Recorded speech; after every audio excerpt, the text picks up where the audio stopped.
Miarabantsika rehetra manaraka ny RBC TV, hoanao ilay mbola tsy abonné dia manasanao ny tenako abonnez-vous. Raha Madagasikara mienjana ny tady tena mafy izy ankehitriny ity, tsy fantatra intsony hoe hanao ahoana. Ny miteny kakazo foy ny fomba fiteny izay, angina nefa tsy rariny intsony. Mbola tsy hanao hevitra ny tenako fa misy hafatra merivaika indray ity, hafatra mifonja avy amin'ny colonel Dr Patrick, ilay nanao réfugié nakany ivelany moa noho izay fisamborana nahazo azy izay vokatry ny filazan'ny marina mora ny fifambarana ka nanao fanambarana ny tenany ary manome hafatra hatrany moa ny Andry Rajoelina sy Ravatomanga. Manambara moa izy fa ny Andry Rajoelina, Ravatomanga, ny Jirama ny fototra izao fahabozinana namoizana ain'olona raika amin'ny telopolo hatramin'ny androany ity zao. Raha ohary zany video izay nataony izany.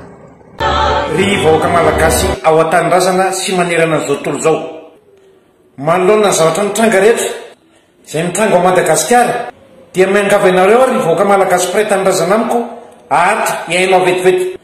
Tsy miala amin'ny fanambarana nataoko rehetra tamin'ny voalohany indrindra fa amin'ny voalo sy ny faharoa mikasika ny zavatra rehetra mitranga ao Madagasikara ao. Maloto ny fitsarana mikasika amin'ireo olona matin'ny fanampizinana izay efa misy telopolo maha-médecin légiste tenako ramatoa mpampanola lana, mort suspect égale autopsie systématique. Ramatoa docteur Manuela, ianao ange mahafantatra fa tsy voio nisy botulisme, efa nisy kana botulisme 2-3 mois avant nous tao amin'ny Asiera.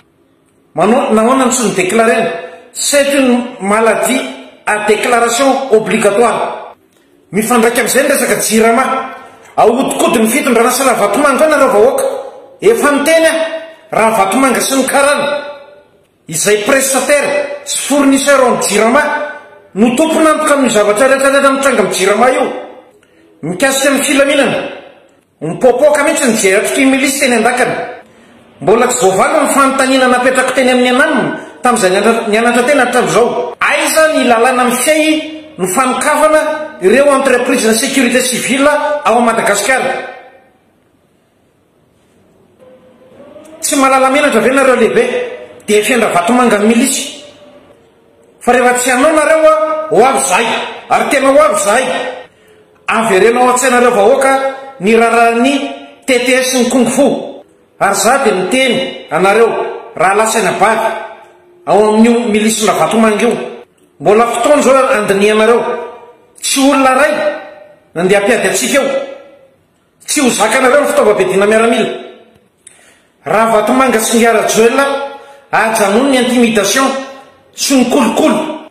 Ry vahoaka malagasy, tsy mahay politika ny tenako, ny miaramila sy ny dokotera no haiko. Mbola mamerina aminareo miantso apio aho, manomboka aminareo avy ao Atsiranana, mandalo Nosy Be, Antananarivo indrindrindrindra. Ianareo vahoaka izay voatery mitsoaka ny anaty ala izay ataon'ny ry maître Julien sy ireo miaramila azalambo any anaty ala. Ianareo be ny tanànao atsimo izay rahonanao ho atao PDS na hosoloana PDS satria tsy manaiky ny base tuleary. Mifanampy ianareo atao fantatry ny mpanao kolokolo reo fa ianareo ny tompon'ny terrain. Ianareo ry zoky be krivasy ao Nosy Belleville na tsy fédéraliste ary ny tenako, miaraka aminareo aho, tovy hevitra aminareo. Toa amin'izay ny vahoaka. Ry vahoaka malagasy, tsy hamelako zany raha Vatomanga sy ngiay Andry Rajoelina raha tsy tonga eo amin'ny fitsarana izay avoatsika, izay diovitsika. Tsy miendrika iainana fiainana ohatran'io ny vahoaka malagasy. Andriamatoa Rajoelina hatramin'ny rangazement avoaka ny général Saivelo 30 millions 40 millions ny olona ray manao rangazement, ary tsy voasao zany, efa hatramin'ny sema taondoalo tao ny resaka Baltazar, tsy voasao zany. Atambary ny herintsika ry vahoaka malagasy, ianareo Tatsa, ianareo Kristianina, ianareo Tapika sy Zandary. Ary eto dia manararaotra amin'ny teny amintsika namana manambonahitra ao an-tanindrazana fa efa nafindra any amin'ny Ravatomanga ny prédator. noho izany efa hitandra vatomanga hatra anaty vilaninareo koa alao hoe ry vahoaka malagasy fa na dia betsaka raha mpamatika tsy maintsy tafiditsika tsy maintsy vova amin'ny firenena. Nisy hoe letenaran'Andriamarimana natao fantifirina, nisy hoe kapitaine Thomas Sankara tao voaka tao amin'ny akademia miaramila zay alany kapitaine Ibrahim Traoré tahaka amin'izao ary tafavoaka ny firenena. Ary ny fireneko tsy maintsy tafavoaka aoka Andriamatora Joelina sy Andriamatora Vatomanga. Tsisy dikana amiko gadranareo 20 taona ary ny olo maty ho an'ny tanindrazanareo ny dediaviko. Na miady rera ary vahoaka malagasy tsy matahotra an'ireo za matoky afa hanampy afoana nareo ho an'ny tanindrazana. Je m'adresse aux deux journalistes du TV5 Monde et du RFI qui sont en train d'enquêter et de faire des investigations concernant l'affaire d'anniversaire d'Amboumalaz. Le cas de botulisme ne date pas d'aujourd'hui. Il y a 3 mois, des cas de botulisme ont été recensés à la Sierra, mais le ministre de la Santé et toute sa direction n'a pas déclaré. Alors que le botulisme, que nous savons bien, est une affection à déclaration obligatoire.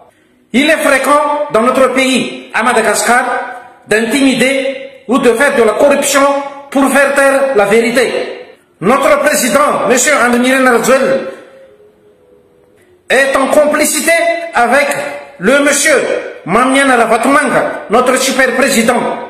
Des dossiers de dénonciation ont été déjà déposés auprès des instances anticorruption à Madagascar et ici à l'international, mais classés sans suite, on ne sait plus pour quelle raison. Pourtant, moi, médecin-colonel Simon Patrick Rakotomamonsi, ancien directeur technique adjoint de l'hôpital militaire d'Antananarivo, je ne m'arrêterai jamais pour mon combat, pour sauver ma patrie, pour faire sortir le peuple malgache de la pauvreté et du misère, à la vie, à la mort, pour la patrie.